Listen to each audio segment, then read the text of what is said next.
আমার প্রিয় তৃতীয় শ্রেণীর ছোট্ট বন্ধুরা, তোমাদের সকলকে আমার চ্যানেলে স্বাগত জানাই। আশা করছি তোমরা সকলে খুব ভালো আছো। আজকে আমি তোমাদের 2024 সালে রায়ু মার্টিনের যে প্রশ্নবিচিত্র প্রকাশিত হয়েছে তার 220 পাতায় যে 18 নম্বর স্কুল রয়েছে সেখানে তোমাদের সেকেন্ড ইউনিট টেস্টের পরিবেশের প্রশ্ন দেওয়া রয়েছে। আমি আজকের উত্তরগুলো তোমাদের বলে দেব। ইতিমধ্যেই যারা চ্যানেলটিকে সাবস্ক্রাইব করে নিয়েছো তাদের সকলকে অসংখ্য ধন্যবাদ জানাই, আর যারা নতুন দেখছো তারাও চ্যানেলটিকে সাবস্ক্রাইব করে নিয়ে সাথে থেকো। চলো তাহলে শুরু করছি। দেখো, 18 নম্বর স্কুল হচ্ছে সংস্কৃত কলেজিয়েট স্কুল। একের দাগের পূর্ণ বাক্যে নিচে প্রশ্নগুলির উত্তর দাও। কয়ের সিনথেটিক উল কি থেকে তৈরি হয়? লিখবে খনিজ তেল থেকে। ক্ষয়ের টুনটুনির বই কার লেখা? উপেন্দ্র কিশোর রায়চৌধুরী। গয়ের খদ্দর আসলে কি? তুলোর মোটা সুতো। দুয়ের বাক্যগুলিকে সংশোধন করে পুনরায় লেখো। গয়ের খেজুর পাতা বুনে পশম তৈরি হয়। এখানে লিখবে যে খেজুর পাতা বুনে পাটি তৈরি হয়। ক্ষয়েরটা মানচিত্রে পূর্ব দিকটাকে ওপরের দিকে দেখাতে হয়। দেখো, মানচিত্রে উত্তর দিকটাকে ওপরের দিকে দেখাতে হয়।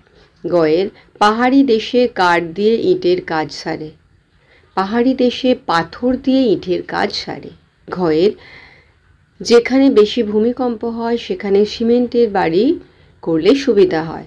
দেখবে যেখানে বেশি ভূমিকম্প হয় সেখানে কাঠ ও টিনের বাড়ি করলে সুবিধা হয়। তিনের দাগের দেখো, সঠিক বিকল্পটির নিচে দাগ দাও। কয়ের খনিজ তেল হবে মাটির নিচ থেকে পাওয়া যায়। ক্ষয়ের সকলের তরি সকলে আমরা, প্রত্যেকে আমরা পরের তরি। গয়ের জল না দিলে ইট বালি সিমেন্ট জমে না। চারের দেখো, সঠিক বাক্যের পাশে সত্য এবং ভুল বাক্যের পাশে মিথ্যা লেখো। কয়ের গরুরা লেজ দিয়ে বিড়াল তাড়ায়, এটা হবে মিথ্যা। ক্ষয়ের শালিক পাখিরা শীতকালে পালক ফুলিয়ে রাখে, এটা হবে সত্য। গয়ের কর্নেক দিয়ে ইট গাঁথা হয়, সত্য।